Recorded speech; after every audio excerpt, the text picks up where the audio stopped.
Hello விவாஸ், 4500 வருடத்திற்கு பிறகு வரப்போகின்ற நவம்பர் 19ஆம் தேதி ஒரு மிகப்பெரிய கொடூரமான அமாவாசையானது வரப்போகிறது. இதன் பிறகு மிதுன ராசி நேயர்களுடைய வாழ்க்கையவே புரட்டக்கூடிய வகையில பல சம்பவங்களுமே நடக்க போகிறது. என்னங்க சொல்றீங்க? மிதுன ராசி நேயர்களுக்கும் இந்த அமாவாசைக்கும் என்ன சம்பந்தமானது இருக்கு? அமாவாசையானது மாதந்தோறும் தானே வந்துட்டு இருக்கு அப்படின்னு ஒரு சிலருக்கு சந்தேகமானது வந்திருக்கலாங்க. அதாவது ஜோதிட ரீதியாக பார்க்கும்போது இந்த அமாவாசைக்கு பிறகுதான் பல முக்கியமான கிரகங்களுடைய மாற்றங்களானது ஏற்படக்கூடிய வகையில அமைஞ்சிருக்குங்க. பொதுவாகவே கிரகங்களுடைய மாற்றங்களானது ஒவ்வொரு தனிப்பட்ட மனிதர்களுடைய வாழ்க்கையிலுமே பல தாக்கத்தை ஏற்படுத்தக்கூடுங்க. இந்த தாக்கமானது சில ராசிக்காரர்களுக்கு சாதகமாக இருக்கும், சிலருக்கு பாதகமான விளைவுகளையும் ஏற்படுத்தலாம். அந்த வகையில தான் மிதுன ராசி நேயர்களுக்கு நவம்பர் 19 இந்த அமாவாசைக்கு பிறகு நிலைமையானது எப்படி அமைஞ்சிருக்கு, என்னவெல்லாம் செய்யணும், என்னவெல்லாம் செய்யவே கூடாது அப்படிங்கிற விஷயத்தை தான் நம்ம முன்கூட்டியே தெரிஞ்சுக்க போறோங்க. பொதுவாகவே நம்முடைய வாழ்க்கையில நம்ம சில பிரச்சனைகளை சந்திக்கும் போதுதான் இந்த பிரச்சனை தான் வரப்போகுது அப்படிங்கிற விஷயம் கொஞ்சம் முன்கூட்டியே தெரிஞ்சிருந்தா இந்த விஷயங்கள்ல கூடுதல் கவனத்தோடு இருந்திருக்கலாமே, இப்படிப்பட்ட பிரச்சனையும் நம்ம வராம தவிர்த்து இருந்திருக்கலாமே அப்படின்னு நம்மில் பெரும்பாலானோர் யோசிப்பது உண்டுங்க. அந்த வகையில தான் பாத்தீங்கன்னா வரப்போகின்ற நவம்பர் 19ஆம் தேதியில இருந்து மிதுன ராசி நேயர்களுடைய வாழ்க்கையில என்னவெல்லாம் நடக்க போகுது, என்ன செய்யணும், என்ன செய்யக்கூடாது அப்படிங்கிற எல்லாத்தையுமே நம்ம தெளிவாக தெரிஞ்சுக்க போறோங்க. அதோடு பாத்தீங்கன்னா மிதுன ராசி நேயர்கள் மறக்காம பாத்தீங்கன்னா இந்த ஒரு ஐப்பசி அமாவாசை அன்று உங்களுடைய வீடுகளில் எளிமையாக இந்த ஒரே ஒரு விஷயத்தை மட்டும் செஞ்சுட்டு வாங்க. அதாவது காகத்திற்கு எள்ளு கலந்த சாதத்தை வச்சுட்டு வாங்க. அதோடு அன்றைய நாள் இரவு பாத்தீங்கன்னா ஒரே ஒரு விளக்கை ஏற்றி வச்சிடுங்க. இதெல்லாம் ஏன் செய்யணும், இப்படி செஞ்சா நம்முடைய வாழ்க்கையில என்ன மாற்றம் ஏற்படும் அப்படிங்கிற விஷயத்தையும் நம்ம தெளிவாக பார்க்கலாம். அதோடு ஜோதிட ரீதியாக இனி நிலைமையானது எப்படி அமைஞ்சிருக்கு என்பது குறித்தும் தெளிவாக பார்க்கலாம். மிதுன ராசி நேயர்கள் இந்த வீடியோவை பார்க்கக்கூடியவங்க மறக்காம பாத்தீங்கன்னா ஓம் நமோ நாராயணா போற்றி அப்படிங்கிற இந்த திருமந்திரத்தையும் கமெண்ட்ஸ்ல 3 முறை டைப் பண்ணிடுங்க. பெருமாளுடைய ஆசீர்வாதத்தால நீங்க செய்ய நினைக்கக்கூடிய செயல்கள்ல உங்களுக்கு காரிய வெற்றியானது ஏற்பட ஆரம்பிக்கும். அதுக்கு முன்னாடி இன்னும் நம்ம சேனலை சப்ஸ்கிரைப் பண்ணலனா சப்ஸ்கிரைப் பண்ணிடுங்க. அப்படியே பக்கத்துல இருக்கக்கூடிய பெல் ஐகானையும் பிரஸ் பண்ணிடுங்க. வாங்க வீடியோக்குள்ள போகலாம். 19/11/2025 வரப்போகின்ற புதன்கிழமை அன்று தான் இந்த ஒரு அமாவாசையானது வரப்போகிறது. இதன் பிறகுதான் பல முக்கியமான கிரகநிலை மாற்றங்களானது ஏற்பட உள்ளது. அதாவது தனவாக்கு ஸ்தானத்துல குரு, தைரிய வீரிய ஸ்தானத்துல கேது, சுகஸ்தானத்துல சுக்கிரன், ரணருண ரோக ஸ்தானத்துல செவ்வாய், பஞ்சம பூர்வ புண்ணிய ஸ்தானத்துல சூரியன் மற்றும் புதன், பாக்கிய ஸ்தானத்துல சனி மற்றும் ராகு என கிரக நிலைகளானது அமைஞ்சிருக்குங்க. இதையெல்லாம் வைத்துதான் இனி வரப்போகின்ற நாட்கள் மிதுன ராசி நேயர்களுடைய வாழ்க்கையில நிச்சயமாக இதெல்லாம் நடந்தே தீரும் என்றும் ஜோதிட ரீதியாகவும் கணிக்கப்பட்டு இருக்கிறது. மிதுன ராசி நேயர்களே, மிதுன ராசி மற்றும் மிதுன லக்னத்துல பிறந்து இருக்கக்கூடியவர்களுக்கு இனி வரப்போகின்ற இந்த நவம்பர் 19 அமாவாசைக்கு பிறகு பாத்தீங்கன்னா பொருளாதார ரீதியாக ஓரளவுக்கு முன்னேற்றமானது கிடைக்கக்கூடிய வகையில சூழலானது இருக்க போகிறது. பண வரவுல பாத்தீங்கன்னா திருப்தியான சூழலானது இருக்க போகிறது. பண வரவுக்கு பாத்தீங்கன்னா எந்த விதத்திலையுமே பஞ்சமானது இருக்காது அப்படின்னு சொல்லலாங்க. கடந்த காலத்துல ஏதாவது பண வரவுல சிக்கல்கள் இருந்தாலும் அது எல்லாமே சரியாக கூடிய வாய்ப்பானது இனி வரப்போகின்ற நாட்கள்ல உங்களுக்கு ஏற்பட போகிறது. சோ பண வரவானது திருப்தியை தரக்கூடுங்க. எடுத்த காரியத்தை சிறப்பாக செய்து முடிப்பீர்கள். ரொம்ப நாட்களாகவே பாத்தீங்கன்னா ஒரு சில விஷயங்கள் நீங்க செய்யணும் அப்படின்னு ஆசைப்பட்டு அதுல ஏதாவது காரிய தடைகள் ஏற்பட்டு அந்த விஷயங்கள் செய்ய முடியாமல் போனதா இருந்தா அந்த விஷயங்களை நீங்க மீண்டும் பாத்தீங்கன்னா இனி வரப்போகின்ற இந்த நவம்பர் 19 அமாவாசைக்கு பிறகு நீங்க தாராளமாக செய்துட்டு வரலாங்க. அதன் மூலமாக உங்களுக்கு காரிய வெற்றியானது உண்டாகும் அப்படின்னு சொல்லலாங்க. உடல் ஆரோக்கியமானது சிறப்பானதாக இருக்க போகுதுங்க. உடல் ஆரோக்கியத்துல எந்தவித பிரச்சனைகளும் ஏற்பட போவது கிடையாதுங்க. அதே சமயம் பாத்தீங்கன்னா வழக்குகள்ல உங்களுக்கு சாதகமான போக்கானது காணப்பட போகிறது. கடந்த சில நாட்களாகவே பாத்தீங்கன்னா ஒரு சிலவற்றிற்காக வழக்கு தொடர்ந்து இருக்கீங்க. அதாவது ஒரு சிலர் பாத்தீங்கன்னா பணம் தொடர்பான விஷயங்களுக்காகவும் இன்னும் ஒரு சிலர் பாத்தீங்கன்னா சொத்து தொடர்பான விஷயங்களுக்காகவும் வழக்கு தொடர்ந்து இருக்கீங்க. இப்போது அந்த வழக்குகள்ல உங்களுக்கு சாதகமான தீர்ப்பானது கிடைக்க போகிறது.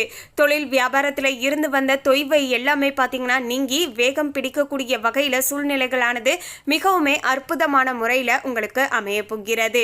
எதிர்பார்த்த ஆர்டர் எல்லாமே உங்களுடைய கைக்கு சாதகமாக வந்து சேரப்போகிறது. லாபமானது பல மடங்கு அதிகரிக்கக்கூடிய வகையில உங்களுக்கு சூழ்நிலைகளானது திருப்தியாக இருக்க போகுது அப்படின்னு சொல்லலாங்க. மேலும் உத்தியோக ரீதியாக பார்க்கும்போது பார்த்தீங்கன்னா உங்களுடைய செயல்திறனானது அதிகரிக்கக்கூடிய வகையில் இருக்க போகிறது. ரொம்ப நாட்களாகவே பார்த்தீங்கன்னா உத்தியோகத்தில் ஒரு சில பிரச்சனைகள் இருக்கு அப்படின்னா அது எல்லாமே பார்த்தீங்கன்னா சரியாகக்கூடிய ஒரு நல்ல சந்தர்ப்ப சூழ்நிலைகள் எல்லாமே பார்த்தீங்கன்னா ஏற்பட போகிறது. உத்தியோகத்தில் பல ஸ்ட்ராட்டஜியை பார்த்தீங்கன்னா உருவாக்குவீங்க. அது மட்டும் கிடையாதுங்க, பல மாற்றங்களை கொண்டு வருவீங்க. அந்த மாற்றங்களின் மூலமாக ஏதாவது முன்னேற்றம் இருக்குமா அப்படிங்கிற ஒவ்வொரு விஷயத்தையுமே பார்த்து செயல்படுத்திட்டு அதன் மூலமாக பார்த்தீங்கன்னா உங்களுக்கு காரிய வெற்றியானது ஏற்பட போகிறது.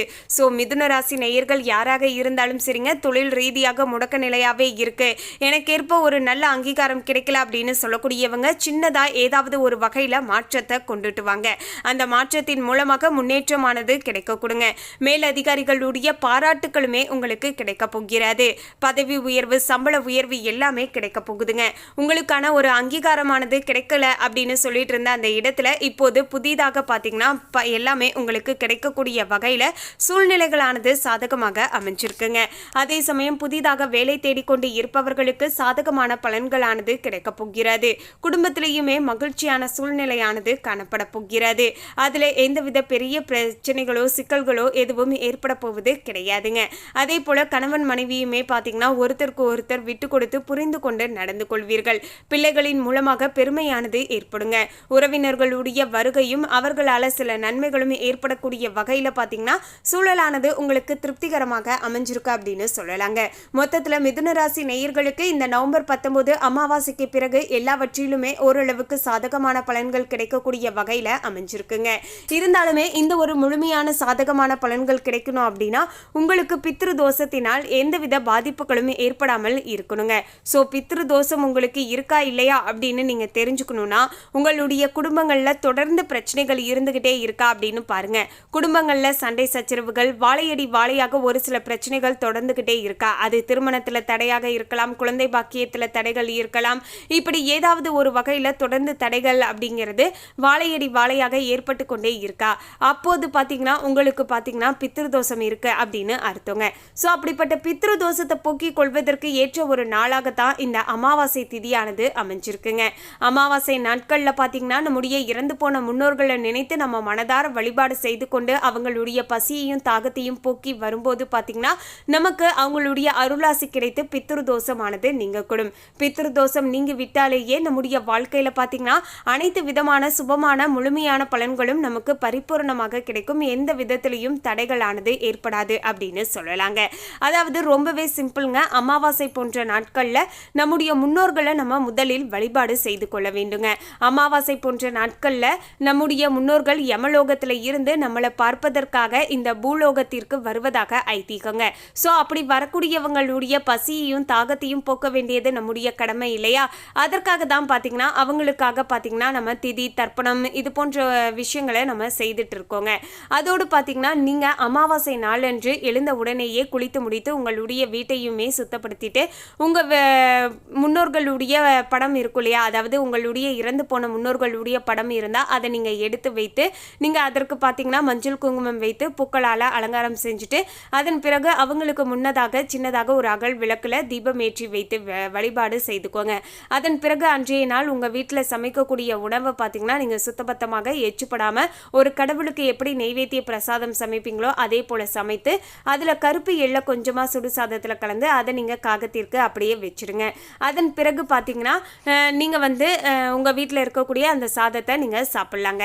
இவ்வளோதாங்க, ரொம்பவே சிம்பிள். அவங்களுக்காக ஒரே ஒரு அகல் விளக்கு ஏற்றுறோம். அதன் பிறகு சாப்பாட்டில் கருப்பு எள்ளு கலந்து அதை நம்ம காகத்திற்கு வைக்கிறோம். ஏன்னா காகத்தின் ரூபத்தில் நம்முடைய முன்னோர்கள் பார்த்தீங்கன்னா அமாவாசை நாட்களில் நம்முடைய வீடு தேடி வருவதாக ஐதீகங்க. ஸோ அதனால தான் நம்ம காகத்திற்கு இப்படி உணவளிக்கிறோம். அதன் பிறகு பார்த்திங்கன்னா ஒரு சின்ன டம்ளார்லேயோ இல்லைன்னா பவுல்லையோ பார்த்திங்கன்னா நம்ம தண்ணீரையும் நிரப்பி வைக்க வேண்டுங்க. இப்படி காகத்திற்கு தண்ணீரையும் சாதத்தையும் நம்ம கொடுத்துட்டு வரும்போது நம்முடைய முன்னோர்களுடைய மனமானது குளிர்ந்து ஆசீர்வாதம் செய்வாங்க. நமக்கு ஏற்பட்டு இருந்த பித்ருதோஷமும் நீங்கி விடுங்க. மேலும் பார்த்திங்கன்னா நம்முடைய முன்னோர்கள் பார்த்திங்கன்னா நம்மளை தேடி பார்த்திங்கன்னா பூலோகத்திற்கு வந்திருக்காங்க அப்படின்னு சொல்லணும் இல்லையா, மீண்டும் பார்த்திங்கன்னா அவங்க யமலோகத்திற்கு போகணும் இல்லையா, அவங்களுக்காக வெளிச்சத்தை ஏற்படுத்தி தரக்கூடிய வகையில் தான் நம்முடைய வீட்டு நிலவாசப்படியில் அடியில் பார்த்தீங்கன்னா நாம் ஒரு அகல் விளக்கை வைக்கிறோங்க. அதாவது அகல் விளக்கில் எந்த எண்ணெய்ங்க போடணும் அப்படின்னு கேட்டிங்கன்னா, நார்மலாக பார்த்தீங்கன்னா நல்லெண்ணெய் ஊற்றி பஞ்சு திரியை போட்டு நம்ம தீபத்தை எப்போதும் போல் ஏற்றி வைத்து கிழக்கு திசையை பார்த்தவாறு தெற்கு திசையை பார்த்தவாறு பார்த்தீங்கன்னா நாம் அந்த விளக்கை வைக்க வேண்டுங்க. இவ்வளவு தாங்க சிம்பிள். இந்த விஷயத்தை செஞ்சு பாருங்கள். நிச்சயமாக உங்களுக்கு ஏதாவது பித்ருதோஷம் இருந்தால் நீங்கி விடுங்க. அதன் பிறகு முழுமையாக பார்த்தீங்கன்னா உங்களுக்கு நடக்க வேண்டிய அனைத்து சுபமான நல்ல விஷயங்களும் தடைகள் இன்றி நடைபெற ஆரம்பிக்கும். மேலும் ஜோதிட ரீதியாக பார்க்கும்போது மிதுன ராசி நேயர்களுக்கு திருமணம் தொடர்பான பேச்சுக்கள்ல சாதகமாக முடிய போகிறது. வீடு வாகனம் வாங்குவது இல்லைனா புதுப்பிப்பதில் நாட்டமானது அதிகரிக்க போகிறது. பெண்களுக்கு எடுத்த காரியத்தை பார்த்தீங்கன்னா திறமையாக செய்து முடிப்பீர்கள். படிக்கக்கூடிய மாணவர்களாக இருப்பின் கல்வி பற்றிய கவலைகள் எல்லாமே பார்த்தீங்கன்னா நீங்க போகுது அப்படின்னு சொல்லலாங்க. பாடங்கள் படிப்பதில் வேகம் காட்டுவீர்கள். பாராட்டுக்கள் கிடைக்க கொடுங்க. மொத்தத்தில் பார்த்தீங்கன்னா நீங்க எதிர்பார்த்த நல்ல ஒரு மதிப்பெண்ணை பார்த்தீங்கன்னா பெற்றுக்கொள்ளக்கூடிய வகையில் சூழ்நிலைகளானது திருப்திகரமாக அமைஞ்சிருக்கு அப்படின்னு சொல்லலாங்க. ஸோ மறக்காம பார்த்தீங்கன்னா இந்த ஒரு அமாவாசை நாளன்று காகத்திற்கு கருப்பு எள்ளு கலந்த சாதத்தை வச்சுட்டு வருவதோடு அன்றைய நாள் இரவு 8 மணிக்கு ஒரே ஒரு விளக்கை ஏற்றி வைத்து வழிபாடு செய்துக்கோங்க. நல்லது நடக்கும். மேலும் இந்த தகவலை பற்றிய உங்களுடைய கருத்தை கமெண்ட்ல பதிவு பண்ணுங்க. இந்த தகவல் உங்களுக்கு பிடிச்சிருந்தா லைக் பண்ணுங்க, ஷேர் பண்ணுங்க. இது போன்ற சுவாரஸ்யமான தகவலை தெரிந்து கொள்ள சேனலை சப்ஸ்கிரைப் பண்ணிடுங்க. தேங்க்யூ.